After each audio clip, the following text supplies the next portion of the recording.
All right. Hello. Good morning. Happy Thursday. We are going to start today with something that I haven't really heard talked about that much, but it's something that I've been noticing. If you're keeping an eye on like many of and it's very interesting because this is not only in major markets.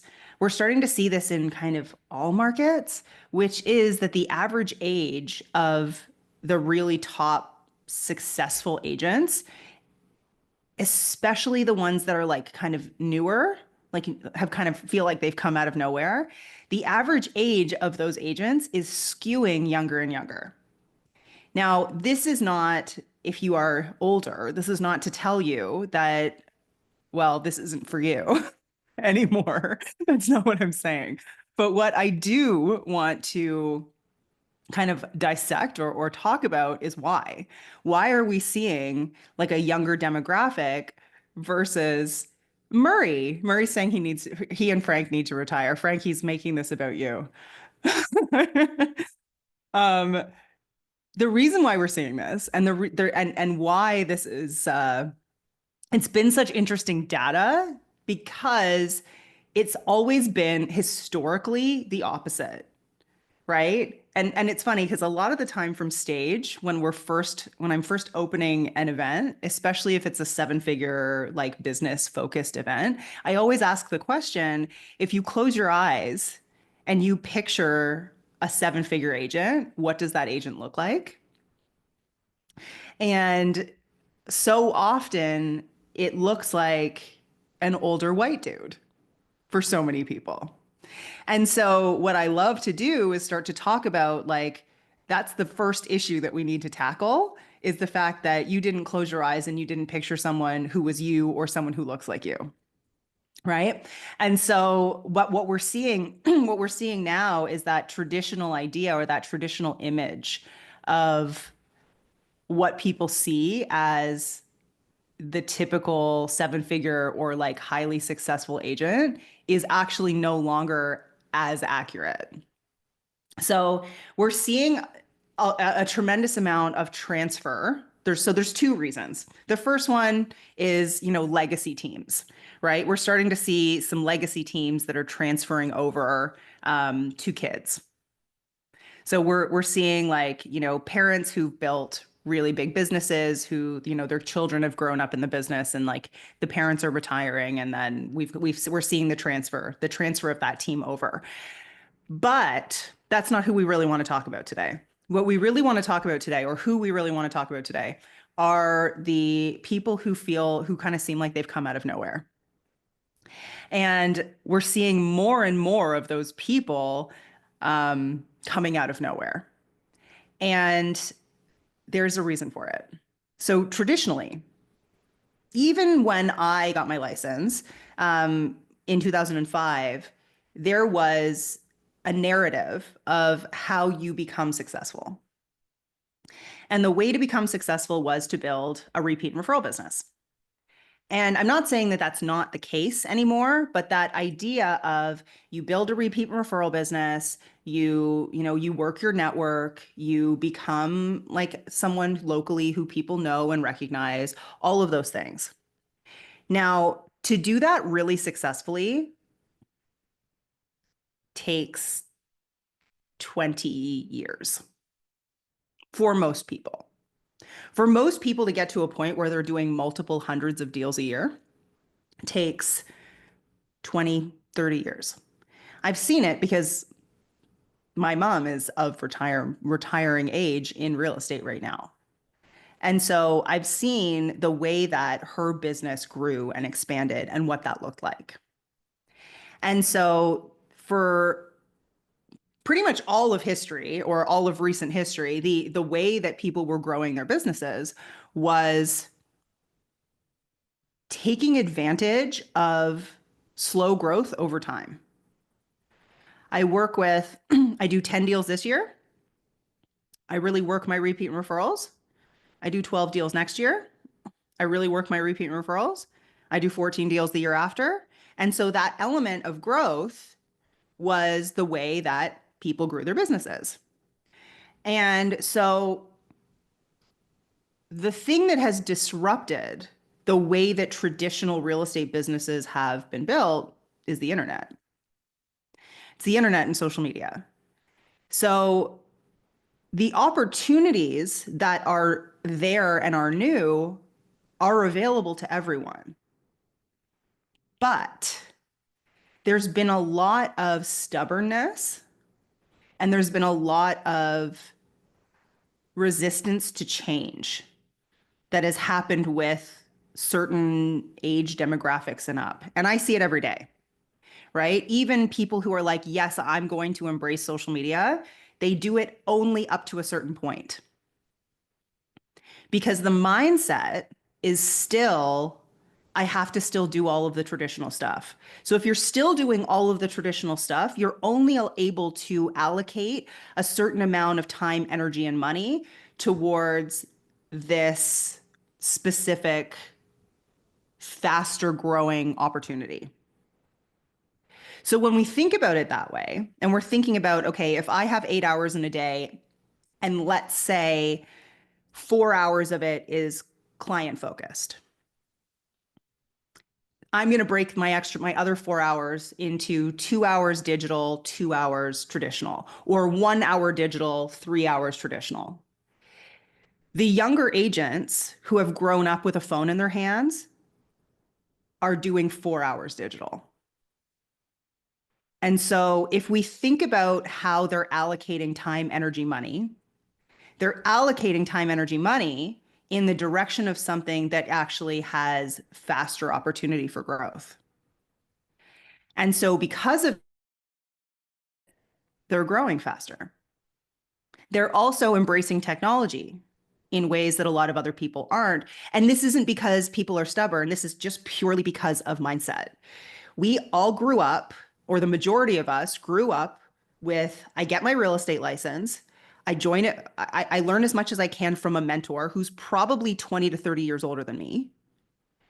I read the big red book, which truly hasn't properly been updated since the 80s. Right?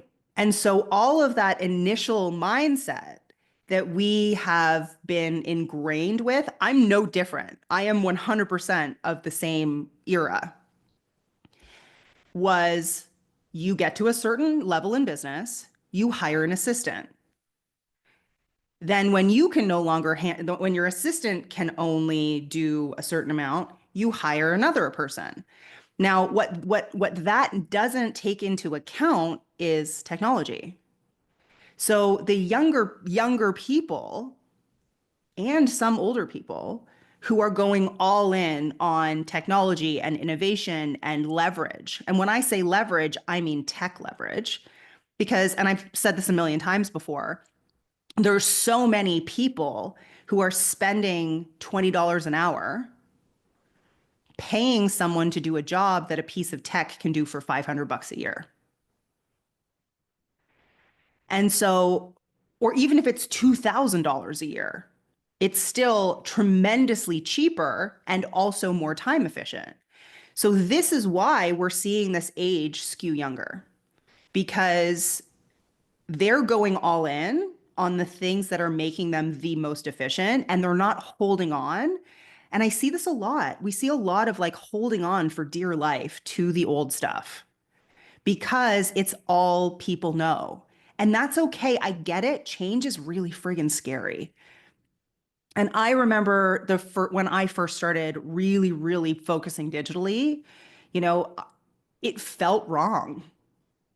It felt like I was letting go of something that everyone had been telling me since I was like a brand new baby agent that was the only way to be successful. And I kept thinking, okay, well, this doesn't rationally make sense to me anymore. And if I think about it in terms of like a spectrum, and I think about it in terms of how much time I have and what I'm focusing on and how can I get results the fastest, it actually felt wrong in my body. And then I did it anyway. And I went from 200,000 to 1 million in 6 months. And so when we look at those agents that seem to be coming out of nowhere, or the younger agents that are really grabbing up a lot of that market share, especially the ones that you're like, wait a minute, it seems like you party a lot. Or it seems like you're like not actually working as much as I'm working, but I see that you're doing a lot more deals. Like how is this working? And yes, do not get me wrong. A lot of those agents who are younger are still working really hard, but they're working really efficiently. And that element of efficiency and that element of no, I don't answer my phone every time it rings. How many people have been taught that you always answer your phone? So many people. I actually saw a post from Wade Bartels, who came through our seven-figure agent program last year and has absolutely exponentially grown his business. He's exiting his business now. It took him like 6 to 8 months to build all of his systems, build all of his marketing, and he's exiting his business now because it doesn't require him anymore. I saw a post from him this morning that says, if you're not in my phone, I'm not answering the call because he's using his work time to be incredibly focused on the only things that he needs to be focused on. And so if you're not in his phone, he's not answering the phone. And so the way that we look at success and the way that we look at successful agents has shifted drastically. Old school agents have built their business on scarcity. They've built their business on every call could be $10,000. I have to work really hard, and if I outwork the other people around me, I will have more business. And the reality is that's not the world we live in anymore. It's actually the most efficient people. Yeah, is there hard work involved? 100%. Is there a tremendous amount of like quote unquote pain of change? Absolutely. I did a reel on Instagram the other day about how much I internally fought video. I did not like doing video, and I did it anyway. And now it's super weird because a large part of my job is video, right?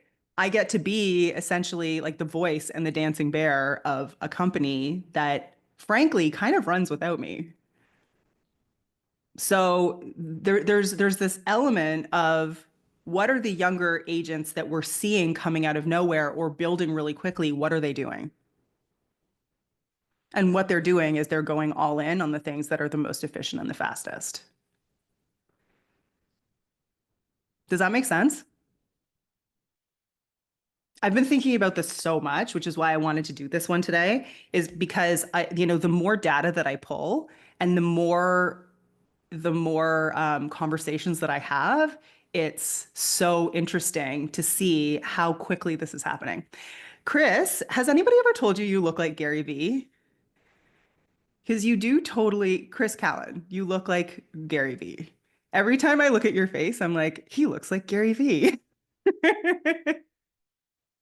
Uh, um, so Amanda's saying, can you be successful working at this part-time? I have to get another job. So here's the thing, right? Can you build up to a certain point working part-time? Yes. Are you going to have to work longer hours and be and essentially have two worlds that you're juggling? Yes.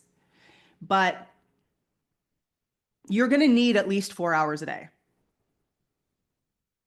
And if you can work, and it's not going to be your favorite thing in the world. If you can work a 9 to 5 or work whatever it is that you're working in another area, and you can still put in 4 hours a day, and 4 hours of efficient work, 4 hours of I know what I'm doing, I have a strategy and a plan, and I'm building something that isn't just like throwing spaghetti at the wall, then absolutely. And I think within a year, you can get to a point where you don't need the other job. So I think that a lot of the time, those things that even people who go through the listings lab, I can see the people who go through the listings lab and see it as like boxes to tick off, right? there's two different camps of people who complete the listings lab. There's the people who go through it and go through it once, and they go through it and they tick the boxes and they do the things.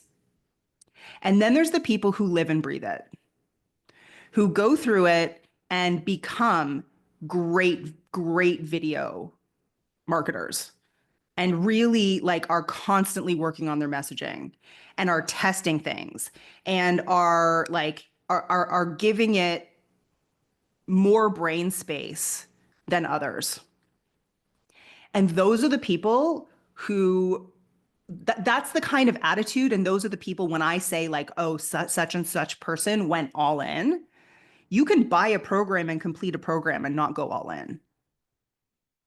And it's a very different attitude in terms of, and the results will show it. I can give two people the same information and the same instructions, and one person will make $1 million and the other person will get a couple of deals from it. It is 100% an attitude, especially if you are one of those people who didn't grow up with a phone in your hand, who has a larger learning curve than someone else. Though that larger learning curve is okay, but are you continuing to like push yourself forward? I looked at my credit card statements the other day. It wasn't my favorite thing that I've ever done. But what I've realized, so a long time ago when I lived in Toronto, I did this like exercise where I went through my credit card statements because I usually like I monitor the business spending very closely. I don't like necessarily always looking at my personal spending, but like I remember it was like I don't know, maybe it was like 10 years ago. Um, but I'd spent like $7,500 at Starbucks that year. And I remember thinking like, whoa, that's like a bit. I remember looking at it and just being so horrified. So I did the same thing. And like, there's no Starbucks here, right? I literally wear shorts and a t-shirt and like a pair of flip-flops every day. So I'm not spending money on the same things, right? Do I spend and this year I'm not spending money on lip gloss. I don't have 5,000 lip glosses at the moment. So because of that, I wish I could say that I'm spending less money. I'm not, but I'm spending money in different ways. Do you know how many video editing courses I've bought? Like I can't even tell you. Like it's like this video, like this one's called The Rodeo, and this one's called One Peak, and this one's called so and everyone has like a different way of teaching it. But it's it's because it's a skill that I know is one of the biggest, most important skills that I need moving forward and that I need to teach you. And that I need to make, I can take all of these, some of them simple, some of them unbelievably complicated and difficult, and I need to make them easy for you. So that's what I've been spending all of my money on, which was really interesting because I was like, huh, why are these all on my personal credit card? I feel like these shouldn't be business expenses. But at the same time, like that's what I'm spending money on right now because I know that it's what I need to do, but it's also what you need to do. So I'm going to build you. I'm building you essentially from a real estate standpoint, what the editing can look like. And that's what I'm doing. Like literally, that's what I'm doing with Jessica, who's at my house right now. Like we did messaging, we re-niched her. We did all of her messaging. We did all of her content pillars. We went through all of like we did a huge brain dump of content ideas.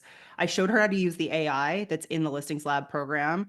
And now I'm showing her how to shoot and edit 15 different types of video and how to decide which piece of content goes with which format of video. And so a lot of this just comes down to like she's here because she was like, look, I can sit and I can go through it on my own, or I can go all in and I can just like sit with Jess for 3 days and just do this. Um, but again, like I don't know what she's gonna do when she goes home. She could continue to be all in and she can continue to really like do this, or she could go home and she could keep on doing what she's been doing, which happens with lots of people who come through our programs. They do the programs, they get some results, and then they go back to doing what they've always been doing because change is hard. So, I'm just making sure that I haven't missed anybody's questions. So, for those 4 hours, it depends on what you need to work on, right? And I think that this is the key here is that there's a certain amount of like understanding in terms of like there are certain people in this room who don't need to spend time learning and making their videos better. That's not most of you, but there are a few. There are some of you who are quote unquote following the process, but your content is really surface level and you're not hitting deep, important stuff, right?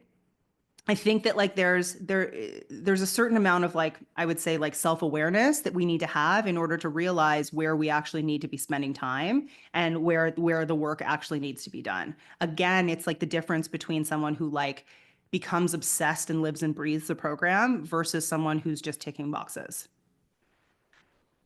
So I think that there's a certain element of like self-reflection where you just need to ask yourself like where are the areas that I need to work? What are the things that I don't know how to do? I get people all the time who are like, "Oh, I've got social media." And I'm like, "Great. Tell me about the results that you're getting from it." And they're like, "Oh, well, I don't get a lot of deals from it, but people say that they see me." I'm like, "No, no, no, then you do not have social media. You haven't got it." Because there are people out here doing 100+ deals a year from social media. So if you're not that person, where do you need to do the work? And so we have people who literally have gone through the listings lab like 5 times. They just keep going through it and we just keep getting homework from them. And it gets better and better and better and better as they go. There's no limit to how many times you can go through it. There's no limit to how many times you can submit homework, right? Like they just keep working on it.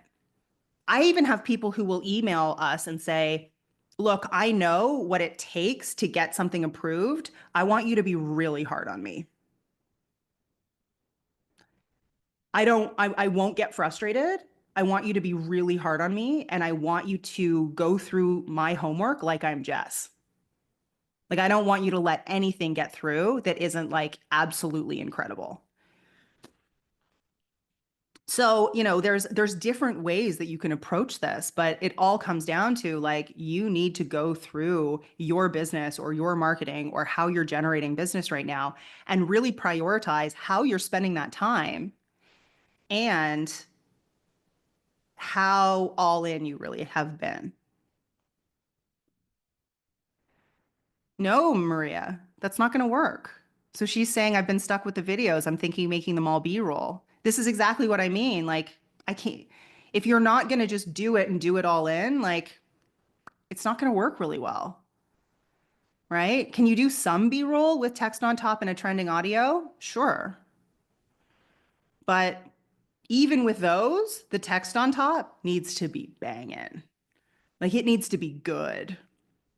Yeah, so Sadie and I had this conversation too. If you follow me on Instagram, you'll know I'm not doing anything other than videos right now. I'm doing no written content and no carousels. I'm testing it, but I'm doing 100% reels at the moment. So I think that a lot of this comes down to like if you are going to go all in on something, and I recorded a reel the other day. I used to go on the roof of my building. I hated recording videos. I felt so uncomfortable. If Eve came up on the roof to check and make sure I hadn't blown off the roof, I would yell at him. I hated it, and I did it over and over and over again. And now it's literally like second nature. I don't think about it. I push record and I record videos. The only thing that I'm thinking about is how can I make this messaging better?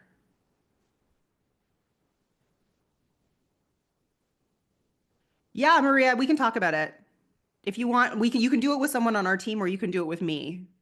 We can talk about how you want to do it. But with all of this being said, I really hope that I've gotten through to you that like the people who are killing it are the people who are spending their time working on the things that work the fastest.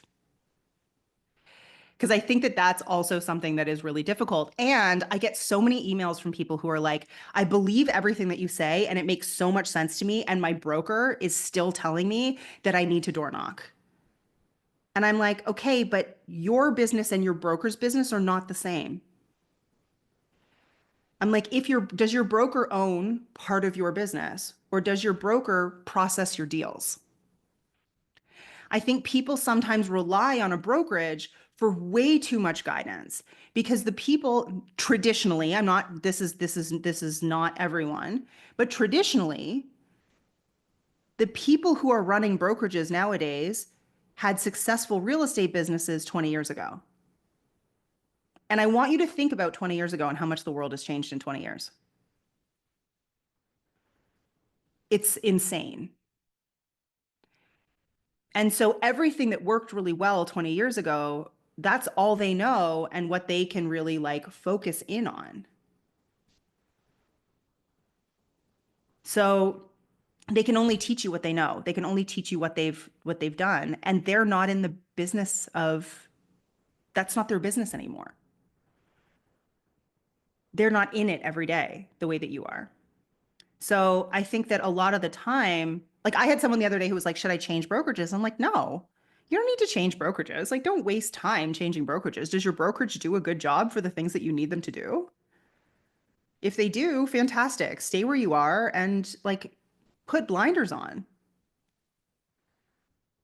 Build your business and stop listening to everything else. Just like put your blinders on, get focused and do what you need to do. Um, So Jen's saying here, you're absolutely right. I know I need to start doing video. I will challenge you a little bit. First of all, love it. 100. And instead of just saying I need to start doing video, you need to master video. You need to get to a point where like video is second nature to you and it's all you're doing. It's 2025. We live in a video world. So I hope this was helpful. I hope this didn't freak you out. I hope that you feel invigorated and excited. And I also want you to know, and I said this morning on my coffee thoughts in my Instagram stories, motivation and action do not require each other. I think so often people are looking for motivation and they want to be motivated to do the action. And the most successful people will do the action without the motivation because the motivation actually comes after the action. Cool? Go forth and conquer. And if you want to really dive into video, um, you got two options. We can do something one-on-one, 100%. Just send me an email and we'll talk about it. And I will literally build your video frameworks with you. Number two, the other option is Orlando, which is the end of March, or Calgary, which is actually selling out. Calgary, who knew you guys were so popular? Calgary in September. So we have two options that you could get. Um, there's two options that you can come in person and we can like work on video frameworks. You've got Orlando, you've got Calgary, and then there is one-on-one options if it's something that you really feel like you need. So if it's something that you're interested in, I just send me an email. Send me an email. So Naomi and Maria, send me an email and we'll talk about, and Mel, send me an email and we'll talk about kind of like options and like what the right way to go about this is because like some of you don't need a one-on-one. You really just need like the frameworks and you can run with them. Some of you will need more one-on-one help and more hand-holding. So we'll figure out what that is. But I just tested the new content, like all the like at least part of the new video content at the event that we just did in Las Vegas. And I will say it's the best event we've ever done. And the feedback that we got from it was absolutely like bonkers. So come to an event. It's like it's 3 days of your life and it could really make a huge difference. If you're one of those Canadians who doesn't want to be in the States, totally fine. Come to the one in Calgary. If you're in the States and you want to do something faster and quicker, come to Orlando. I will actually say like it's probably one of the best investments that you could make right now in terms of your growth and in terms of making sure that you're like pushing forward in 2025. Cool. If you need anything, you let me know. Email me. I'm expecting to have emails today, people. Sometimes I tell you guys to email me and you don't email me and it makes me feel sad. So send me emails if you need anything. Otherwise, I will see you either in Calgary or in the Bahamas or in Orlando. Cool? Amazing. Go forth. Do great things. I'll see you next week.